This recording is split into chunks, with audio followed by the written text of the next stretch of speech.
Sentimos su cariño, vemos en su mirada el brillo del amor a la Virgen de Guadalupe, y pues escuchar de sus labios, de su boca, la historia sería muy grato para todos nuestros espectadores y para nosotros mismos. Gracias a él podemos decir San Juan Diego. ¿Cuántos libros ha usted escrito sobre la Virgen de Guadalupe? Bueno, en total son 75 libros, pero de la Virgen de Guadalupe específicamente serán cerca de 40. María Reina, el podcast de los consagrados. Queridísimos seguidores, bienvenidos a un nuevo programa de Conversando con los Caballeros de la Virgen y María Reina, el podcast de los consagrados. Hoy tenemos la alegría de poder hablar nuevamente de nuestra Santísima Madre, la Virgen de Guadalupe, y tenemos la presencia de un monseñor aquí, estamos en México, Monseñor Eduardo Chávez. Salve María, monseñor, bienvenido. ¿Qué tal? Qué gusto me da saludarles a todos. Sí, aquí les saludan de varias partes del mundo, sobre todo pues, de Colombia, que es donde pertenece el canal. Muy bien. Monseñor Eduardo Chávez, bueno, es de la Ciudad de México, es canónigo de la Basílica de Guadalupe, director general del Instituto de Estudios Guadalupanos y llevó la postulación de canonización de San Juan Diego. O sea, gracias a él podemos decir San Juan Diego. Bueno, y a la Virgen, ¿no? A la Virgen y a muchos otros también. Muchos otros.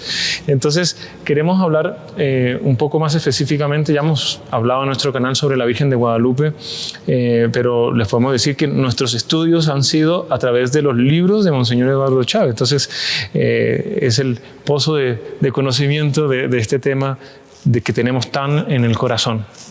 Monseñor, bienvenido a nuestro programa. Muchas gracias. Sí, queríamos preguntarle, monseñor, para iniciar, usted cómo surgió en su corazón, cómo surgió en su alma esta devoción a la guadalupana, como tantos otros, pero cómo inició el proceso histórico, de estudios históricos tan profundamente. ¿Qué lo cautivó?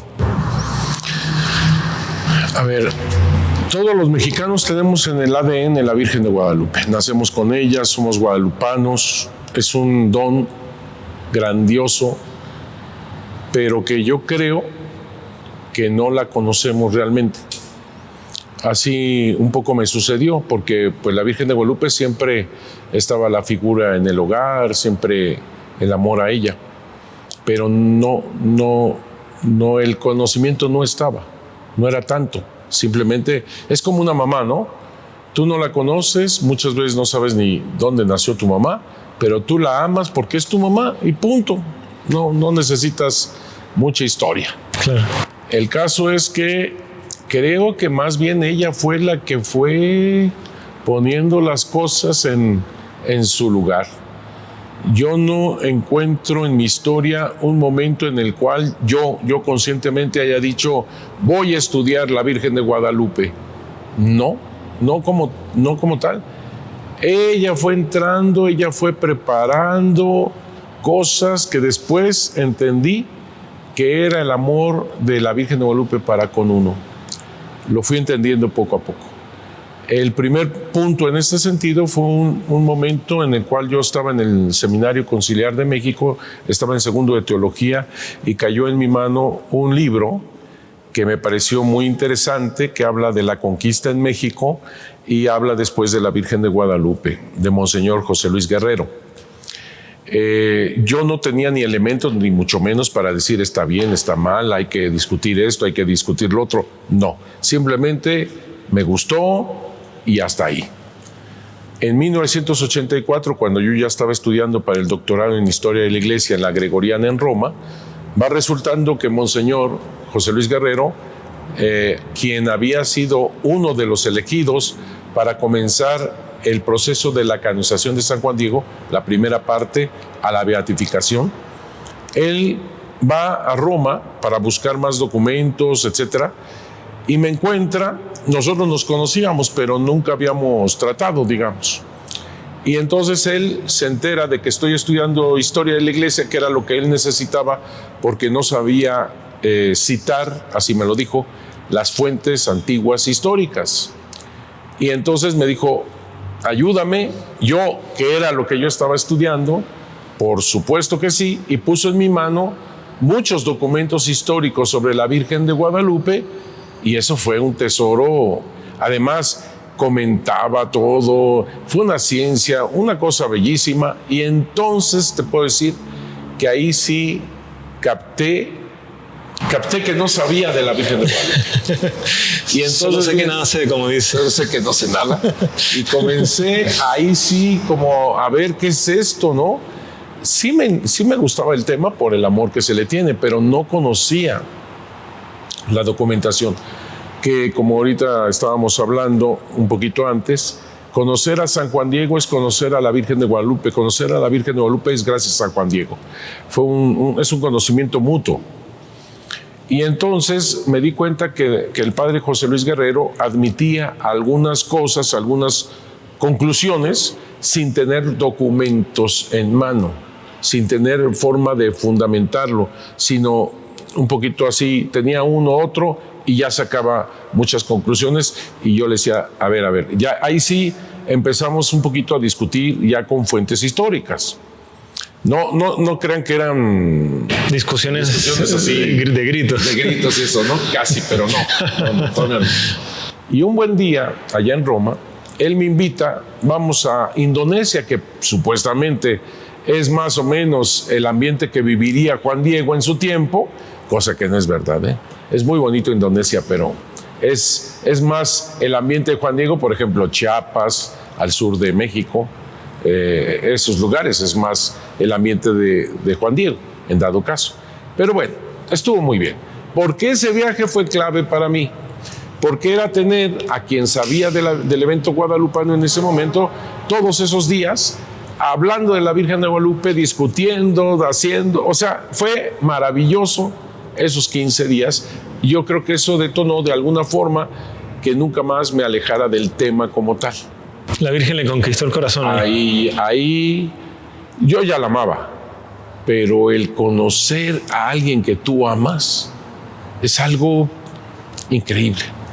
Es, como les digo a nuestros paisanos allá en Estados Unidos, tú amas a tu mamá porque es tu mamá. Pero si conocieras lo que hizo, el esfuerzo para traerte a este lugar, las horas extra que hicieron para que tú tuvieras un plato de comida, todo eso, no solamente la amas, lo que le sigue, pues, ¿no? Es algo precioso. Varias veces hemos comentado aquí con nuestros seguidores que hay 3 pasos para entregarse a Dios, en este caso por medio de la Santísima Virgen de Guadalupe, que sería dar, yo voy y doy una limosna, por ejemplo. Dar de sí, decir voy y ayudo en la iglesia los fines de semana. Y darse por entero. Yo veo que Monseñor en ese momento se entregó por entero a la Virgen y hasta hoy en día está entregado por entero a la Virgen de Guadalupe. Tú lo que estás diciendo en este momento me emociona mucho, porque eso es lo que yo quisiera. Yo a veces me siento muy distante en ese sentido, porque no doy, aquí decimos en México, no doy el ancho. O sea, yo no sé por qué se fijó en mí. Así de fácil. No lo sé. Porque no llega a la expectativa. Pero al mismo tiempo sabemos que es, al final de cuentas, es la gloria de Él, ¿no? Es que brille Jesús. Entonces, nombrando a Dios y a la Virgen de Guadalupe, tratamos de conocerla y estar cerca, pero sí, todo es Guadalupe. Había un compañero mío, un amigo mío que me dijo, ya Eduardo, ya por favor, ya es mucho Guadalupe, todo es Guadalupe, nada más hablas de Guadalupe.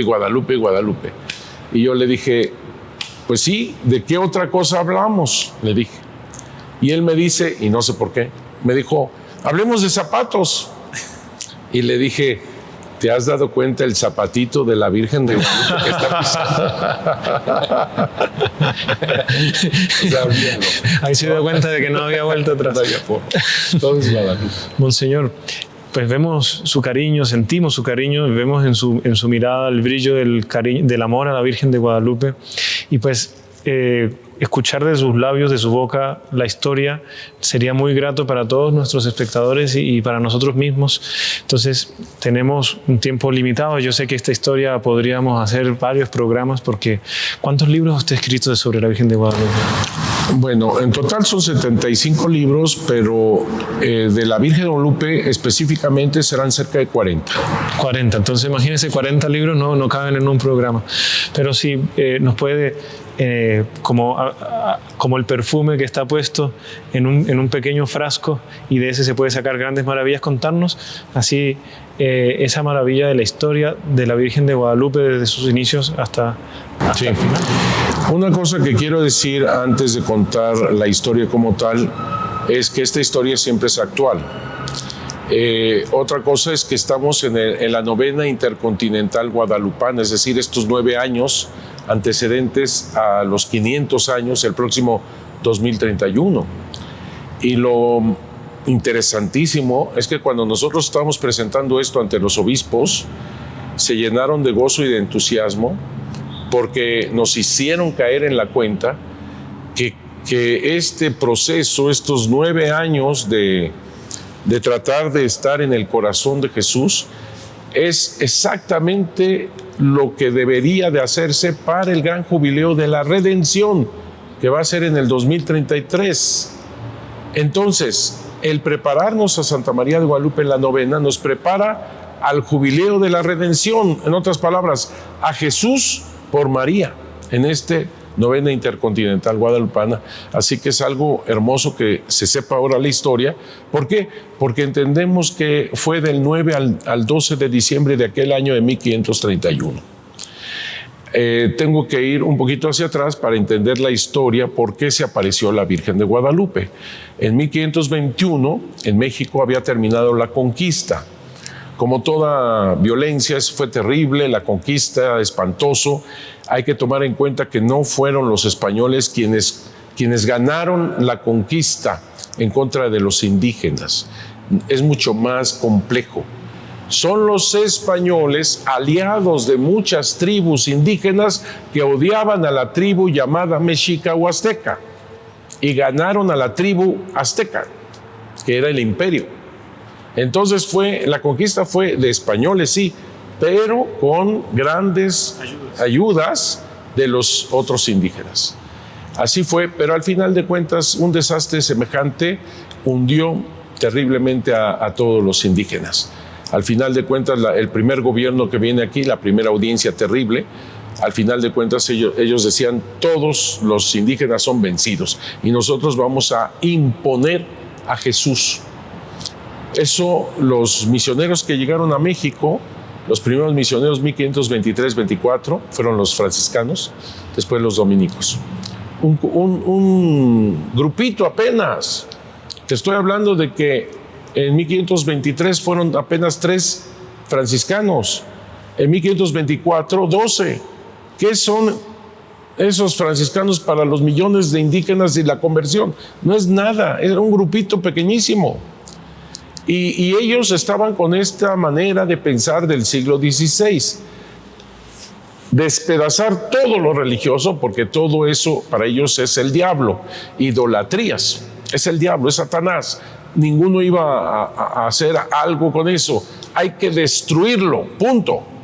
Y lo digo fuertemente, porque algunos piensan que la Virgen de Guadalupe surge de una idolatría venerada en el Tepeyac que se llamaba la Cuatlicuetonantzin, y hubo un misionero que se le ocurrió que la Cuatlicuetonantzin, que tenía mucho éxito entre los indígenas, disfrazarla de María para hacer creer a esta gente que es la Madre de Dios y así llevar a los indígenas a la fe, a la verdad de la Iglesia. Eso es simplemente absurdo, es ridículo, no es cierto eso, no es verdad. Los misioneros de aquella época, todo idolatría es Belcebú, el príncipe del engaño. Jamás tomarían una idolatría para engañar, jamás. Además, que no toman en cuenta las personas que así dicen, que en el siglo XVI está la Santa Inquisición. La Santa Inquisición te quema en plaza pública en algo semejante. Y tercero, están los concilios. Los concilios todos pena de excomunión a quien hiciera algo semejante. Así que eso simplemente es un fraude, no es cierto eso, ¿eh? Ni tampoco que la hayan traído de España. Allá en España hay un monasterio en Extremadura que se llama Guadalupe, hermoso, plata, oro, zurbarán por todos lados. Que la reina católica era gran devota, Cristóbal Colón gran devoto, y entonces algunos dicen, ellos trajeron la devoción a la Virgen de Guadalupe, o el nombre se lo pusieron ellos. No es verdad. Aquí entramos en lo que decíamos la primera parte. Según los documentos históricos que tenemos, los primeros franciscanos no quieren ni siquiera que se llame Guadalupe la del Tepeyac. No quieren. Quítenle el nombre, pónganle Tepeaca o Tepeaquilla por el cerro del Tepeyac. Que por cierto, nuestros hermanos que están viendo esta piedra que está atrás de nosotros, es el Tepeyac. Todo esto es el Tepeyac. Mire, estamos pisando el Tepeyac. Sí, todos están sentados mirando aquí en el Tepeyac. Sí. Y entonces no es cierto que la trajeron. Los primeros franciscanos no la ven extraña, la ven. ¿Cómo es posible que teniendo tantas imágenes vengan aquí peregrinos? Y empiezan a decir una cosa también que ellos mismos simplemente no dan. Porque dice, aquí estaban las antiguas deidades, seguramente hacían peregrinación los indígenas como antes, etc. Incluso Sagún dice, ¿no será esta imagen satánica? Si la hubieran traído de España, un español no diría eso. Claro. Obvio, ¿no? Pero no se dan cuenta de otra cosa, que también los españoles venían, no solamente los indígenas, por masa. Entonces, no está la Virgen de Guadalupe cuando se aparece, obviamente están desconcertados, porque ella lo que hace, muy lejano a lo que hacían los españoles, que es arrasar con todo e imponer la cruz de Cristo. Recordemos las cruzadas y todo este ambiente. No, la Virgen de Guadalupe, su método es la inculturación del Evangelio, es decir, de Jesús. Es decir, poner a Jesús en el corazón de todo ser humano. Es decir, ella sabe poner a Jesús más allá de tradiciones, de idiomas, de costumbre. Ella sabe poner a Jesús en el corazón. Lo voy a decir de otra manera. Ella sabe tomar lo bueno y verdadero que está en tu corazón, porque todo ser humano somos imagen y semejanza de Dios. Dios ya sembró cosas hermosas, buenas en el corazón humano. Ella las identifica, toma lo bueno y verdadero y lo lleva a la plenitud en Jesucristo nuestro Señor. Eso es lo que hace ella. Y desconcierta, obviamente. Ella no toma idolatría. Ella toma el anhelo de vida que se da fuertemente en ese corazón que anda como entre las tinieblas, buscando la puerta, buscando ese anhelo que hay después de la muerte. Ella llega y toca y toma el anhelo de vida, que desgraciadamente en las tinieblas dio por consecuencia idolatría. Claro. Ella, sin tomar ningún tipo de idolatría, limpiar de todo eso, ella toma el anhelo humano que ahí está, las semillas del verbo, y lo lleva a quien es el camino, la verdad y la vida. Otra cosa que es interesante, ella nos lleva a Jesús. Todo es Jesús. El centro de su imagen es Jesús, porque está embarazada. Es decir, el centro de la imagen en su inmaculado vientre está Jesús. Es Jesús el centro de su imagen. Es de las pocas apariciones, bueno, creo que la única aparición, que la Virgen se aparece en cinta. Sí, ya cuando están viendo la fuerza de esto, comienzan a hacer obras modernas de María embarazada. Pero en realidad, esta aparición de 1531 es la primera que se manifiesta en la encarnación del Verbo. Jesús, que ha elegido a María, la doncella humilde de Nazaret, y ella ha dicho con toda libertad, soy la esclava del Señor, hágase en mí según tu palabra. Grandioso. Es la encarnación del Verbo. O sea, el centro es Jesús. El centro de lo que ella pide. Me pediste la historia. Cuando hay todo este drama terrible de la conquista, la viruela mató la mitad de la población indígena. La viruela entró con la conquista. Y para los indígenas el mundo se iba a acabar cuando hubiera 4 terremotos.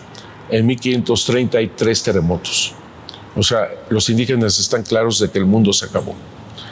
Fray Juan de Zumárraga, viendo todo este desastre que está pasando con sus mismos paisanos, los mismos paisanos, sobre todo esa primera audiencia, no querían que los franciscanos bautizaran a los indígenas.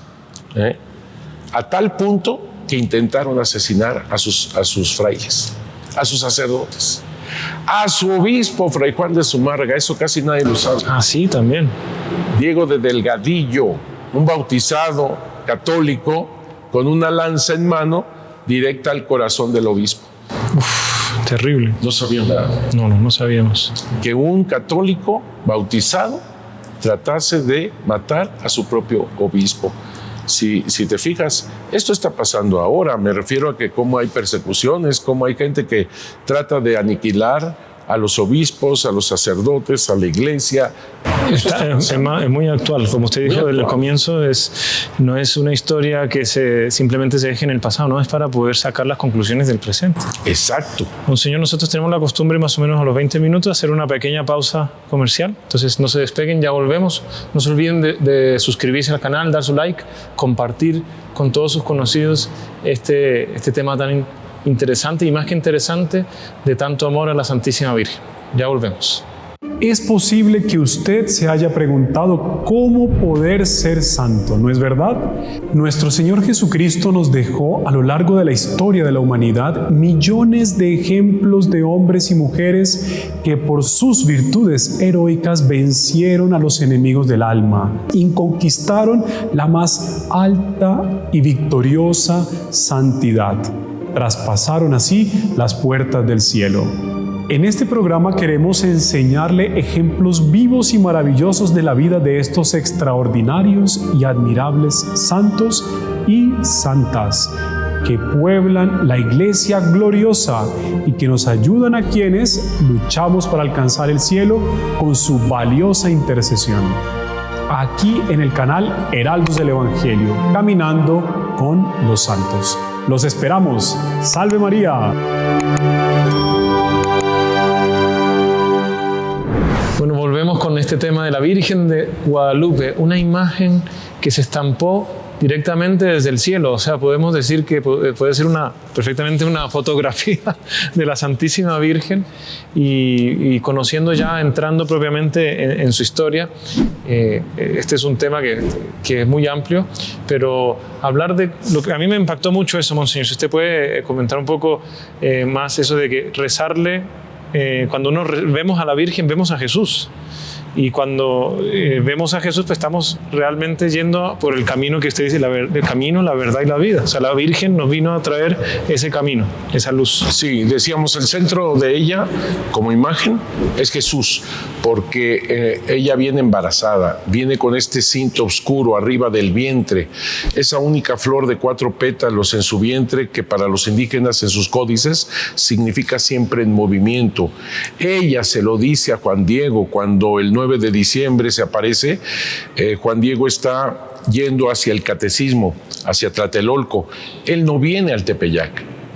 Su idea no es el Tepeyac, es el catecismo en Tlatelolco, es otro pueblo, digamos, al norte de la parte central de México, es un islote, su parte norte, ahí está Tlatelolco. Y él tiene que atravesar por este camino y tiene que atravesar por el Tepeyac. Él no se acordó de los franciscanos, se acordó de sus abuelos, de su pueblo, de sus sabios, de su cultura. ¿Dónde estoy? ¿Dónde me veo? ¿Acaso allá donde dejaron dicho mis abuelos, mis antepasados? ¿En la tierra de las flores, Xochitlalpan? ¿En la tierra del maíz, de nuestro sustento? ¿Acaso en la tierra celestial?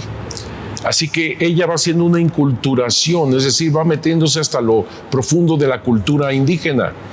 Y cuando lo llaman de esa manera muy latinoamericana, con el diminutivo, Juanito, Juan Dieguito. Eso solamente los latinoamericanos hacemos eso. Un español en el siglo XVI jamás va a decirle madrecita mía, mi niña, mi chiquita, como lo dice él. Sí. Jamás. Eso es muy latinoamericano, es nuestro. En Perú, ahí nuestros hermanos de Perú, nos ganan. Porque me decían en Perú alguna señora, Eduardito, Chavecito, Sanchezito, o sea, todo era así diminutivo por el amor, el cariño. Así lo hace la Virgen de Guadalupe. Juanito, Juan Dieguito. Es que te está hablando la Virgen de Guadalupe, a todos los que nos están escuchando.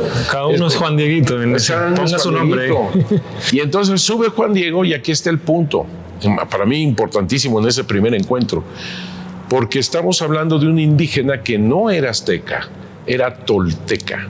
Los toltecas eran los más sabios, los que habían llegado a una cultura más elevada gracias a un rey que se llamaba Netzahualcóyotl. Por eso cuando la Virgen de Guadalupe le habla en náhuatl noble, lo entiende perfectamente Juan Diego porque esa era su cultura, ese era su idioma. Y es cuando le dice, quiero, tanto deseo una casita sagrada para manifestarlo a Él, para ensalzarlo a Él, para ofrecerlo a Él, mi amor persona. Él que es mi mirada misericordiosa, Él que es mi auxilio, Él que es mi salvación. Entonces, si te fijas, todo es Jesús. Todo es Jesús. La Virgen de Guadalupe nos lleva a Jesús. El centro de eso que quiere, su mensaje, es Jesús. El centro de la casita sagrada para ofrecer su amor persona es Jesús. El centro de su imagen es Jesús. Cuando uno llega con la Virgen de Guadalupe y le habla de sus penas, de su dolor, de sus enfermedades, de su sufrimiento, apenas llegó tu saludo a mis oídos, el niño saltó de gozo, fue lo que dijo Isabel cuando María fue a visitarla con Jesús. Lo mismo se puede decir en este momento. María de Guadalupe, apenas llegó tu saludo a mis oídos, el niño, mi niño, tu niño, Jesús, salta de gozo. O sea, es así. Cuando uno le reza a ella, eso sirve para todos los católicos que a veces llegan con la inquietud de decirnos, yo tengo la duda si rezándole mucho a la Virgen estoy dejando de lado a Jesús.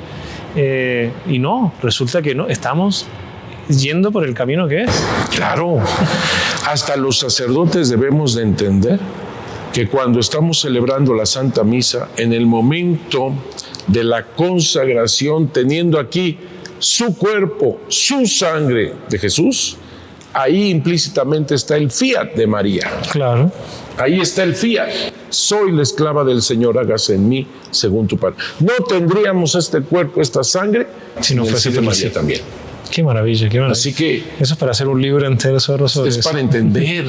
Sí. Eso es algo que a mí, yo como sacerdote, de veras, cuando lo capté, ¿cómo decimos? Se eriza. Sí, no. Una cosa, porque siempre María está presente, porque ella nos lleva a Jesús, porque ese es su anhelo. Quiero, tanto deseo una casita sagrada. Ella elige un laico humilde, sencillo, porque si no hay humildad, ahí no se encuentra Dios. Un laico humilde, sencillo, ok. Pero todo esto lo tiene que aprobar el obispo. Ese es otro punto muy importante. Claro. No se hace la famosa casita sagrada sin el obispo que trataron de asesinar sus mismos paisanos que se decían católicos. No se hace la casita sagrada sin el obispo. Si hay que ir de nuevo, se va de nuevo. Si hay que darle una señal, se le da la señal, pero no se hace nada sin el obispo. Para entender cómo la Virgen de Guadalupe hace iglesia. Y eso es brutal. ¿Por qué?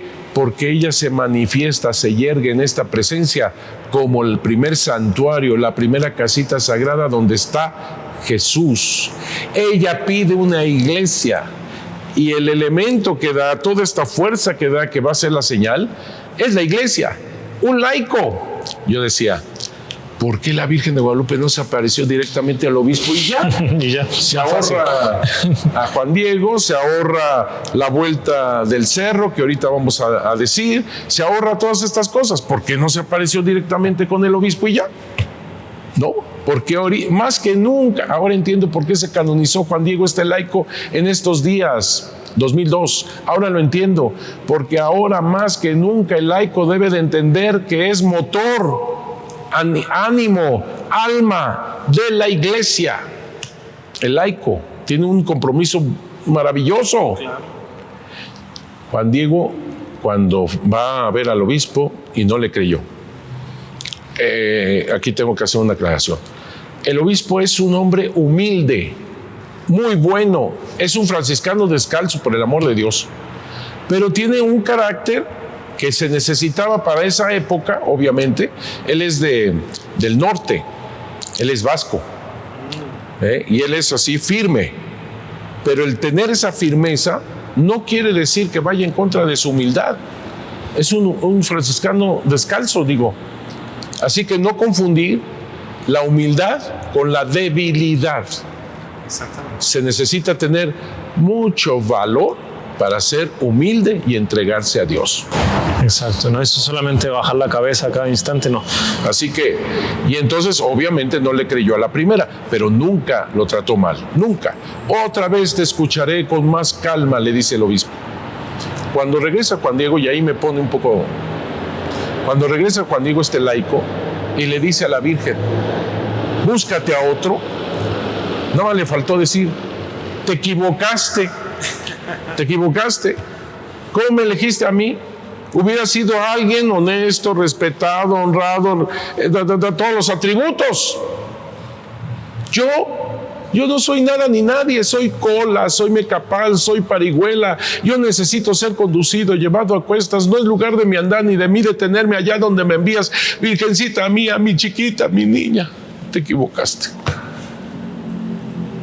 Y ahí me pone mal porque se le mueve el corazón. Se mueve el corazón, ¿por qué? Porque la Santísima Virgen de Guadalupe le dice, tengo a muchos, pero es necesario que seas tú personalmente. Y todavía le dice, te pido, te ruego, te suplico, mi socoyotito, mi niño, que seas tú mi intercesor. Dios la escogió a través de su madre. Dime si no es así. Te quedas... La madre de Dios, del dueño del cielo y de la tierra, como ella se presentó, ahora resulta que le dice y le pide y le ruega que sea su intercesor. Cuando yo soy sacerdote, yo me hinco delante de la Virgen de Guadalupe y le pido a ella que sea mi intercesora. Ahora resulta que la Madre de Dios le pide y le ruega a un laico así. Eso me pone así un poco... sí, de verdad es como un abrazo de humildad que tú dices, wow, o sea... Eso lo hemos comentado mucho, que la Virgen, claro, estando en su grandeza, en su maravilla celestial, pero a veces pensamos que, porque puede pasar que una persona que está por encima quiera aplastar al que está por abajo, pero en el cielo es distinto. Todas las apariciones de la Virgen, de los santos y bueno, que han pasado, siempre es una persona grandiosa manifestándose con su gloria, que eleva, que atrae, que recoge en su seno. Y aquí también vemos con esto que el cielo gusta de las intercesiones, de las intermediaciones. ¿Cómo ves? Y eso nos lleva a otra cosa. El laico intercesor es intercesor de María. El laico es intercesor en su iglesia. O sea, la función del laico es de primera. O sea, no sé cómo ponerlo, cómo explicarlo, cómo transmitirlo para entender la fuerza del laico. Y la aprobación del obispo, no lo olvidemos. Tiene que ir de la mano, sí. De la mano. Estamos así. Si te fijas, la Virgen de Guadalupe está haciendo iglesia. Está haciendo iglesia con sus laicos y con sus consagrados. Está haciendo iglesia. El caso es que va Juan Diego. Es cuando en la segunda vez, Fray Juan de Zumárraga le pide una señal. Y entonces observamos otra cosa del laico.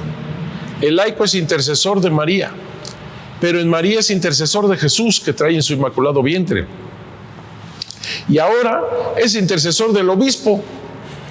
Quiere una señal y ahí va el laico con la señal. Con la señal. Siendo intercesor ahora del obispo.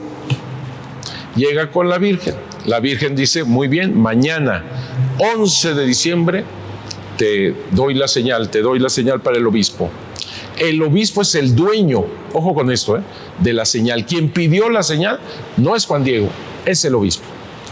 Juan Diego va a Tulpetlac, en ese momento él vivía en Tulpetlac. Juan Diego es de Cuautitlán, crece en Cuautitlán, pero se casa con María Lucía, que es de Tulpetlac, y se va a vivir a Tulpetlac. Muere María Lucía en 1529 y se queda solo con Juan Bernardino, su tío, que vive con él. Por eso está en Tulpetlac.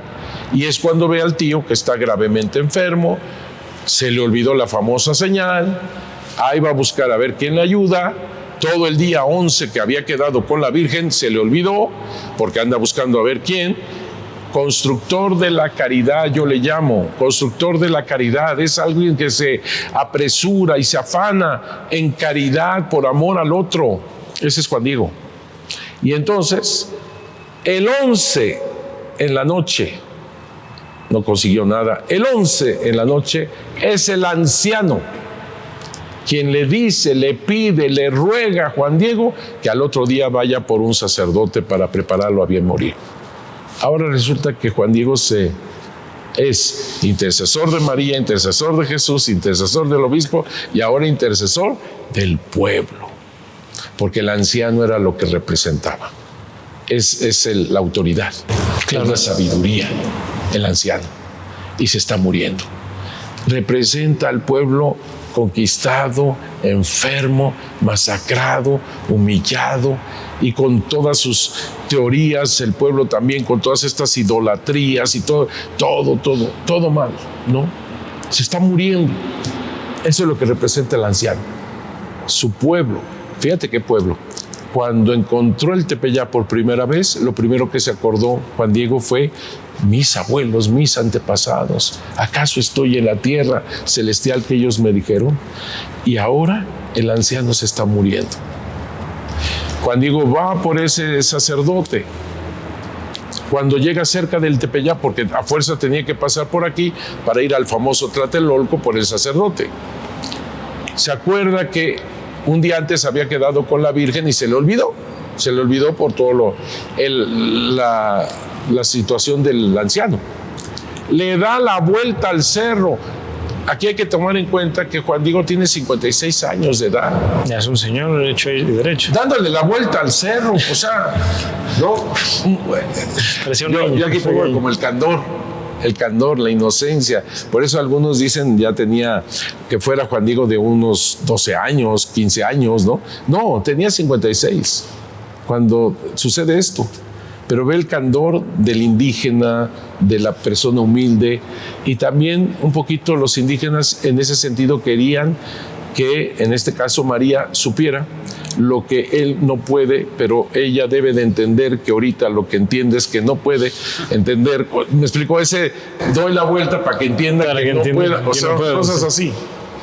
La Virgen baja. Eso es algo bellísimo. Va al encuentro. Va al encuentro, como vino del encuentro, al encuentro desde el cielo. Ahora desde arriba del Tepeyac baja y lo ataja. Y lo primero que se le ocurre a Juan Diego decir: ¿cómo amaneció tu cuerpecito? ¿No? Esa manera muy indígena es porque la ve embarazada.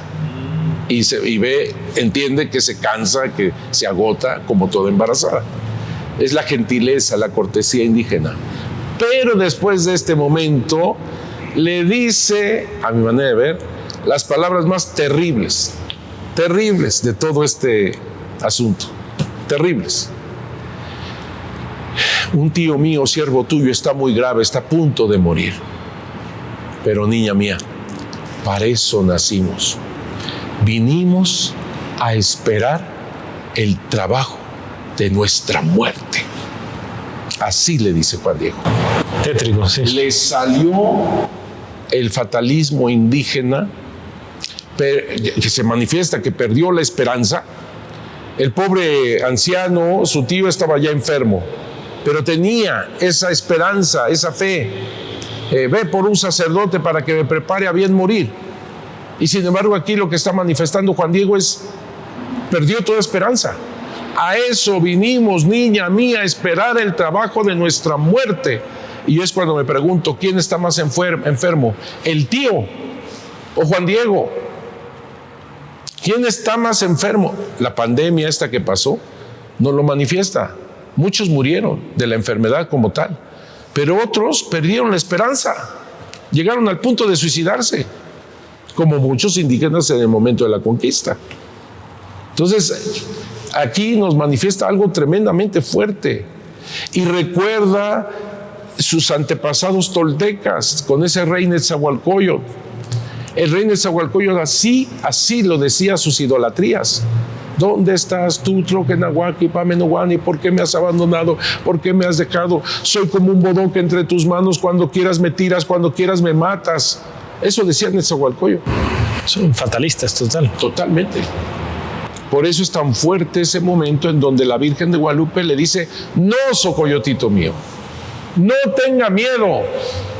No le dice: dile a tu tío que no tenga miedo. No, eso es para ti. No tengas miedo. ¿Acaso no estoy yo aquí, que tengo el honor y la dicha de ser tu madre? Se lo está diciendo a Juan Diego, a nosotros, que hemos muchas veces perdido la esperanza. No tengas miedo. Casi le dice: no me llore, no me llore, no tenga miedo. ¿Acaso no soy yo tu protección, tu resguardo? ¿Acaso no soy yo la fuente de tu salud, la fuente de tu alegría? Se lo está diciendo a Juan Diego, nos lo está diciendo a nosotros. ¿Acaso no estás en el hueco de mi manto? Esa es una frase brutal. ¿Por qué? Porque los indígenas cuando hablan de hueco de mi manto, significa mis entrañas. ¿Y a quién trae María de Guadalupe en sus entrañas y no a Jesús? El Verbo encarnado. Así que te pone en Jesús a través de ella. Qué maravilla. Eso es para podernos a pensar todos los que están escuchando este video, porque bueno, a usted le deben llegar personas. El mayor punto por el cual comienzan las decadencias de la vida espiritual de una persona es cuando pierde esa esperanza, cuando dice: no tengo más solución de nada. Mentira, todo tiene solución. ¿Acaso el amor de Dios, el amor de su madre es más pequeño que su problema? No, es más grande, viene del cielo. Así es, y por eso veo que la Virgen de Guadalupe incluso traspasa hasta lo que nosotros pensamos de nosotros mismos. Lo traspasa, toca hasta el fondo, y ahí hay otra intercesión, la de tus abuelos, aquellos seres que han rezado por ti, aquellos que han tocado con valores. Con Juan Diego viene del paganismo, lo entendemos. No viene de gente que haya rezado en ese sentido, pero que sí le influyó valores humanos, que esas son las semillas del Verbo. Para la cultura indígena, no porque se haya convertido Juan Diego, para la cultura indígena, el ser humilde tenía que ser lo máximo, el máximo valor de un indígena. Ya eran los corazones siendo preparados para el propio cristianismo. Exacto. Por eso es tan fuerte eso, que ella se aparezca y Juan Diego diga: ¿dónde estoy? ¿Dónde me veo? ¿Acaso allá donde dejaron dicho mis abuelos? Está haciendo un tocar toda la cultura a través del corazón de un indígena. Y todavía más, termina diciendo la Virgen de Guadalupe: ¿acaso no estás en el cruce de mis brazos? Esa es otra que tendríamos un programa, porque estamos hablando de que lo pone en el corazón, en su corazón, de corazón a corazón. Esa es una. Y otra, que utiliza una palabra la Virgen de Guadalupe que se dice mamalhuastli. Mamalhuastli es cuando tú frotas dos palos para hacer fuego. Por eso ella utiliza la palabra cruce, la palabra mamalhuastli. Pero da la casualidad que esa palabra significa al romper el alba. Es el primer rayo de luz que indica que se están destruyendo las tinieblas. Las tinieblas. Qué maravilla. Y comienza un nuevo Génesis. Y ese 9, estoy hablando del 9, sábado 9 de diciembre, cuando Juan Diego iba al catecismo, pero llega al Tepeyac y comienza a ver todo transformado y escucha su nombre, Juanito, Juan Dieguito. Es al romper el alba. Se está haciendo un nuevo Génesis, una nueva creación, un nuevo ser humano, desde el corazón de María al cruce de mis brazos, en el hueco de mi manto, en Jesús. Cuando, es que es brutal esa palabra mamalhuastli. Me voy a tener que saltar una cosa, pero no importa, es para entender lo brutal de la palabra. Porque eso es al romper el alba, cuando se hace un nuevo amanecer. El 12 de diciembre que ocurre todo esto en la madrugada, Y cuando Juan Diego cree en esas palabras de la Virgen de Guadalupe, hazme el honor de llevar la señal al obispo. Nunca le dijo, espérame, voy a ver si mi tío de veras ya sanó o qué, ¿no? No, creyó. Es decir, le devolvió la fe, le devolvió la esperanza y se dispone en el amor. Vamos con la señal, porque al final de cuentas la señal es el amor. Y entonces dice, ve arriba del cerro, ahí encontrarás flores. Cerro pedregoso, salitroso, sin vida. Y surgen flores en un tiempo que lava. O sea, tierra muerta y tiempo muerto. Y ahí Más milagroso todavía. Ahí surgen las flores. Ponlas en tu tilma, las puso en su tilma. La tilma es como una capa, así, que usaban al cuello, así como lo tiene aquello, al cuello lo usaban. Ok. Se lo pone en ese momento como babero para poder tener aquí las flores. Las pone. Una cosa con esa tilma o esa capa es muy importante para el indígena, porque la capa para el indígena es la continuación de su propia persona. ¿Ok? Para nosotros católicos, una imagen es de alguna forma la continuación de aquella persona. ¿Ok? Así que estamos ante la continuación de las personas. De dos culturas. De dos culturas.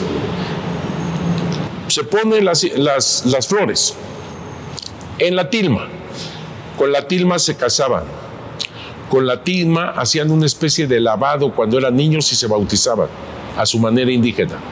Con la tilma los envolvían para cuando morían, los envolvían para ya destinarlos a la tierra o quemarlos. O sea, la tilma es tu propia persona. Y una cosa muy importante, como te digo, se casaban. Anudaban la tilma del varón con el huipil de la mujer, el vestido de la mujer, y se hacía el matrimonio. Así que la tilma es algo, no es una prenda nada más. Importante. Es importante, es mi persona. No era por el frío simplemente. Exacto. Las flores milagrosas en mi tilma. Va con la Virgen. La Virgen toma las flores y las acomoda en el hueco de su tilma. Ay, no tenía presente ese detalle. Ella lo trae en el hueco de mi manto. ¿Acaso no estás en el hueco de mi manto? Y al mismo tiempo, ella coloca las flores en el hueco de su tilma. Y eso significa hasta sus entrañas. ¿Ok? Las toma. Ahora sí viene la señal. Para Juan Diego la señal son las flores. Y es una señal perfecta para el indígena. No sé si lo será para un español tanto. ¿Ok? Ahí va con el español, Fray Juan de Zumárraga. Llega con Fray Juan de Zumárraga a las 5 de la madrugada. En primera hora. Lo dejan los criados afuera, 1 hora y cuarto, 1 hora y media. ¿Cómo lo sabemos? Por una fuente histórica, las informaciones jurídicas de 1666, donde son entrevistados indígenas de más de 100 años que hablan, 3 indígenas, de que lo dejan más de 1 hora afuera. O sea, todo esto que estamos aquí contando, hay documentos históricos que respaldan cada cosa. Ahí se queda el pobre Juan Diego hasta que un criado capta que trae algo. Será la señal que le pidió el obispo. Déjame ver. Juan Diego no le quiere dejar ver porque solamente era para el obispo. Sin embargo, con el temor de que maltrataran las flores, le abre un pedacito. El criado ve las flores, dice, están como frescas, hermosas. Eso ayuda para confirmar que trae flores, no trae la imagen. No trae la imagen, trae flores. Y tan es así que 3 veces hizo por ellas, 3 veces quiso tomarlas, el criado. No pudo, porque nadie quien vive en la mentira, en el engaño, en la traición, puede poseer la verdad de Dios. Nadie. Entonces no pudo. No podía tocar, claro. Pero eso confirma que trae las flores, no trae una imagen. Eso es muy importante porque algunos dicen, la trajo la imagen pintada allá, ¿no? Por fin llega ante Fray Juan de Zumárraga, le cuenta todo lo que pasó. Y a las 6:35, 6:40, 6:45 de la mañana es cuando Juan Diego le da las flores. Padre, ¿por qué la precisión del horario? Porque nosotros hemos estudiado a través de los documentos cuándo fue que exactamente le da las flores al obispo y la imagen se imprime en la tilma de Juan Diego. Por eso esta precisión. Y cuando se me confirma que es al romper el alba. Es algo... Todo es arquitectónico. No lo puedes creer. No. Es brutal. Así comienza, así termina. Como también comienza con cantos de pájaros, que no dijimos, él escucha cantos de pájaros, y termina con flores. Para el indígena, flor y canto significa la verdad divina. Todo el acontecimiento guadalupano a los ojos indígenas es al romper el alba, flor y canto, la verdad divina. Es que es brutal. Uno se pone a pensar, como quién lo inventaría o algo así. Imposible. No, imposible. Imposible. Todo esto, ahora vamos con la imagen. Así que impresa la imagen en una tilma de un macehual. Un macehual es un hombre que solamente podía tener el color crudo en su vestuario del ixotl, porque esto está hecho a base de fibras de ixotl. Es una agavácea, es una palma agavácea, muy delicada. Imposible que dure 500 años en un ambiente húmedo y salitroso. Había alguien en contra de la Virgen de Guadalupe en los años 1883, cuando se publica una carta de Joaquín García Casbalceta, y entre algunas de las cosas que dice, yo conozco prendas mucho más antiguas en Perú, en Egipto, así que eso de 500 años no implica mayor cosa.